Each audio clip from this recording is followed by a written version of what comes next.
ये इंसान एक गुफा के अंदर 27 घंटे तक उल्टे शरीर दबा रहा और इसे बचाने के लिए बड़े से बड़े रेस्क्यूअर आते हैं और फिर कुछ ऐसा होता है जिसे सुनकर लोगों का दिमाग हिल जाता है।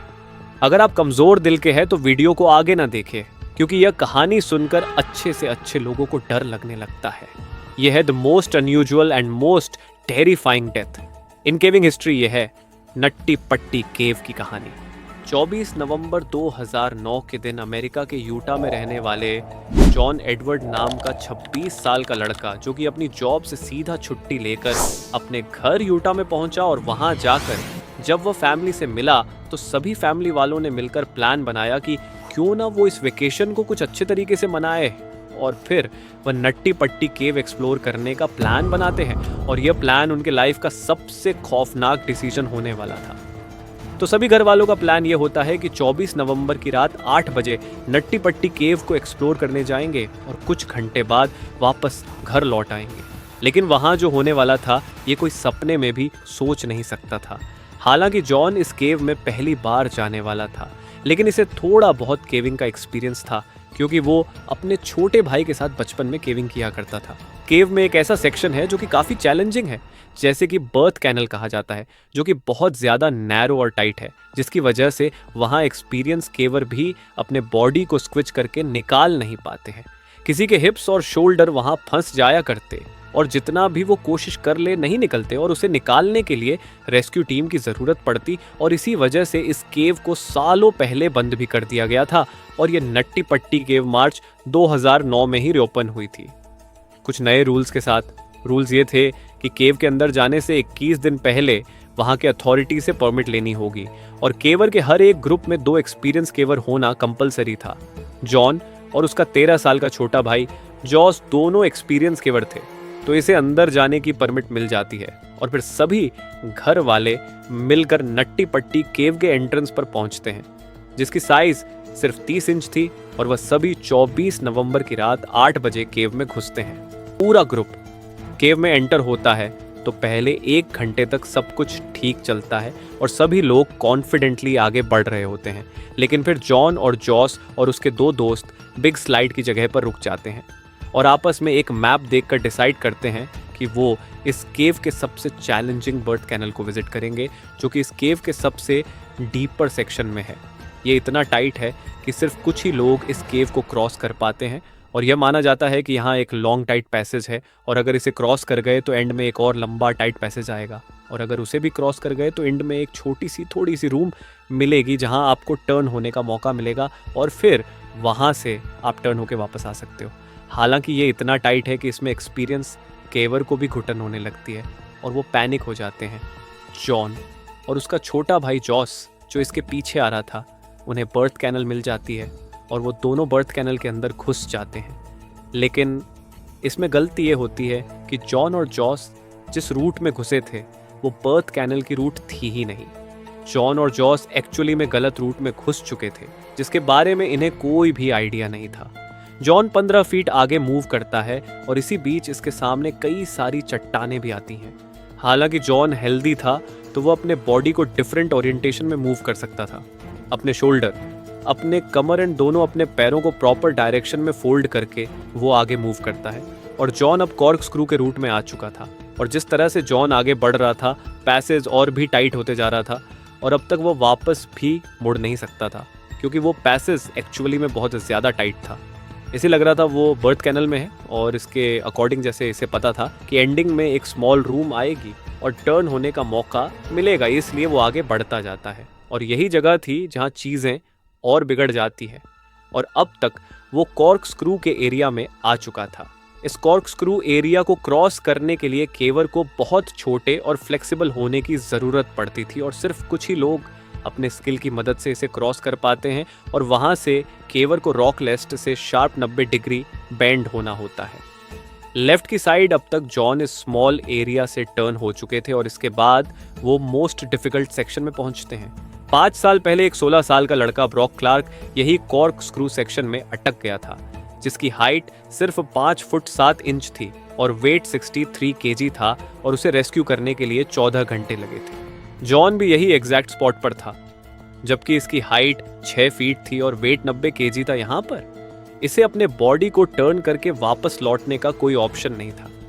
इतनी कम स्पेस की वजह से वो ना चाहते हुए भी लेज एरिया की तरफ खुद को स्क्विच करते हुए आगे बढ़ता है।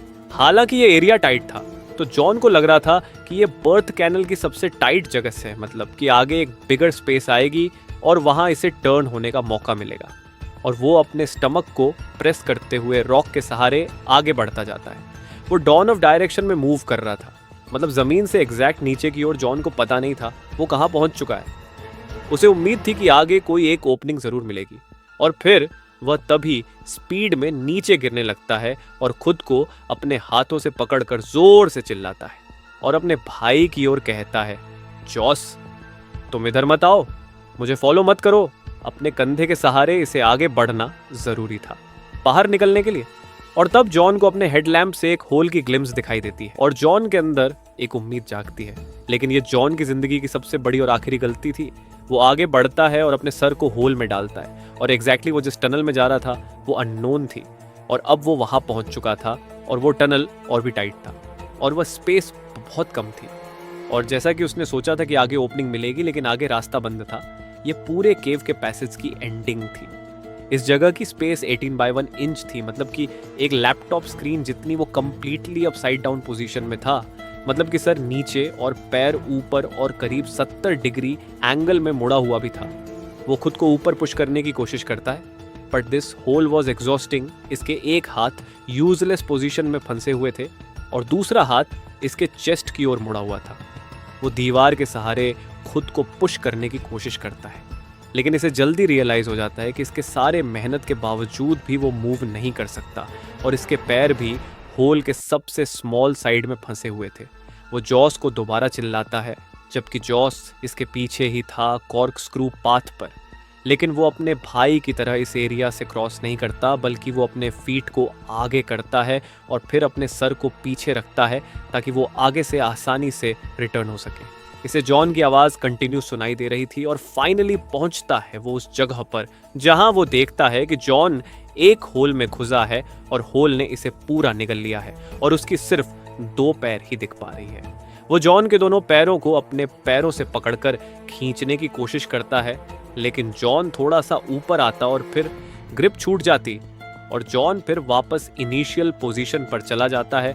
और बार बार ऐसा करने से कुछ नहीं हो पा रहा था, और इस सिचुएशन में दोनों फ्रस्ट्रेट हो जाते हैं। और जॉस को यह बात समझ में आ चुकी थी कि यहाँ प्रोफेशनल रेस्क्यूअर की मदद लेनी होगी, और दोनों के बीच में ये डिसाइड होता है कि जॉस बाहर जाएगा मदद लाने के लिए, और जॉन यहाँ अपनी पूरी कोशिश करेगा रिलैक्स रहने की और धीरे धीरे सांस लेने की, क्योंकि यहाँ ऑक्सीजन की बहुत ज़्यादा कमी थी। खैर, जॉस केव से बाहर आता है और सभी को इसकी जानकारी देता है और रेस्क्यू टीम को बुलाया जाता है। यहाँ पर सबसे बड़ी प्रॉब्लम ये थी कि जॉन अब साइड डाउन पोजीशन में था, और रेस्क्यू डॉक्टर का मानना है कि अपसाइड डाउन पोजीशन में रहने की वजह से वो सिर्फ 8 घंटे तक ही जिंदा रह सकता है, और फिर उसके बाद सारी ऑर्गन्स फेल होना शुरू हो जाएगी और इसे कार्डियक अरेस्ट आ सकता है।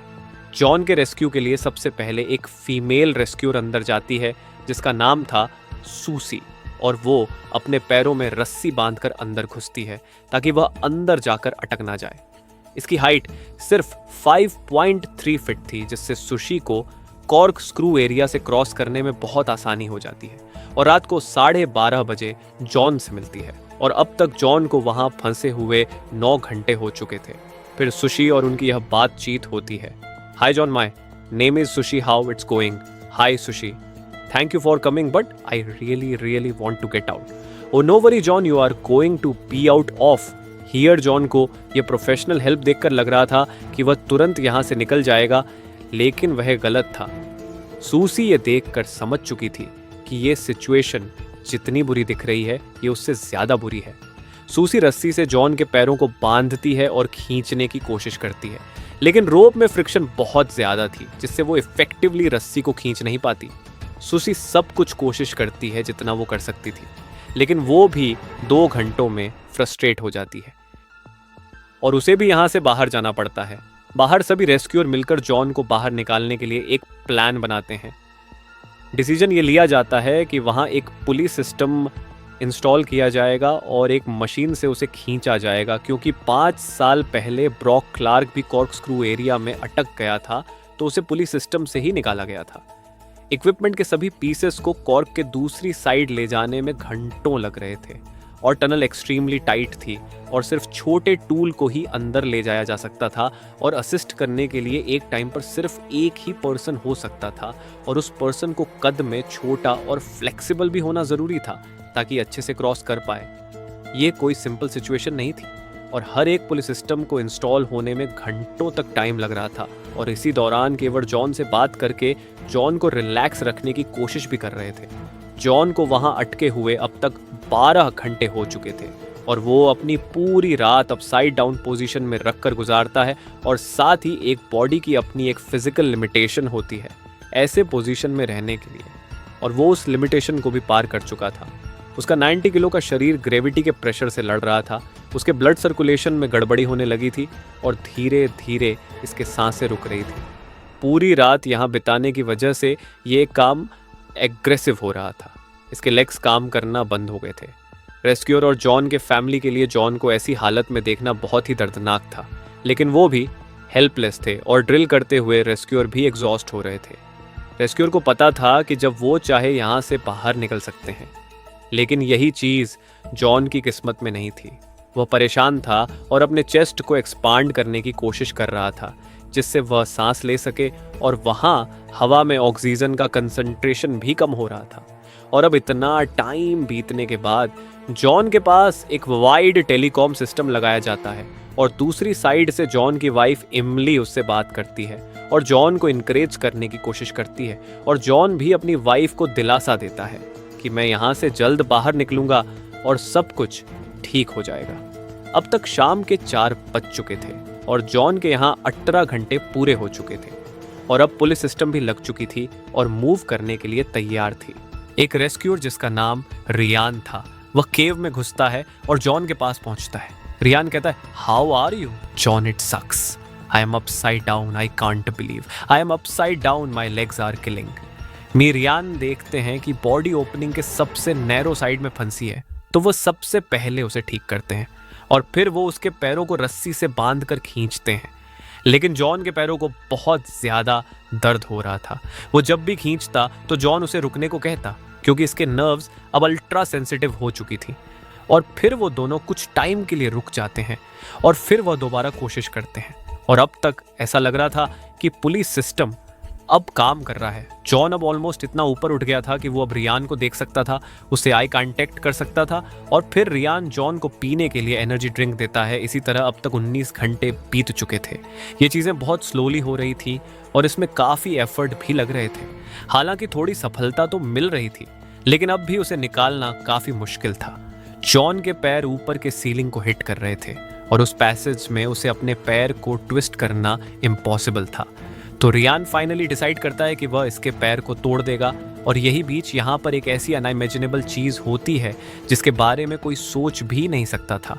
पूरी सिस्टम फेल हो चुकी थी।